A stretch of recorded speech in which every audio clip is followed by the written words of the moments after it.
was created to be tested, test करने के लिए बनाया गया है. Repenting and forgetful, if he is reminded he will remember. इस हदीस में एक्सक्यूज़ नहीं है गुनाह करने का. बहुत से लोग इस हदीस को ना एज एन एक्सक्यूज़ ले लेंगे कि देखो यहाँ लिखा है वो गुनाह से टेस्ट किया जा रहा है तो गुनाह किए जाओ. नहीं, असल बात ये है जो एंड में अल्फाज हैं कि बिलीवर को टेस्ट किया जाता है किसी सिन से. देखिए सिन से क्या मुराद है. आज के दौर में यूथ को किस चीज़ से टेस्ट किया जा रहा है. अल्लाह को पता है कि हम इस दौर का हिस्सा हैं. अल्लाह को पता है इंटरनेट पे क्या है, अल्लाह को पता है यूट्यूब पे क्या है, फेसबुक पे क्या है, क्या फितना है इस नौजवान नस्ल के लिए. और ऊपर से शादियां भी नहीं जल्दी होती, फिर को एजुकेशन अलग है, यूनिवर्सिटीज़ का माहौल अलग है. अल्लाह को सब पता है.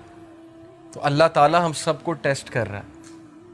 और उमर रज़ियल्लाहु अन्हु का मैं एक कॉल आपको सुनाता हूँ कि वो ये कहते हैं कि अल्लाह ताला तकवे के लिए इंसानों को टेस्ट करता है. जैसे सूरह हुजरात में ना कि इन्नल मुमिनूना, तकवे के हवाले से जो आयत है मेरे जहन से अचानक निकल गई कि बेशक अल्लाह मोमिनीन को तकवे के लिए टेस्ट कर रहा है.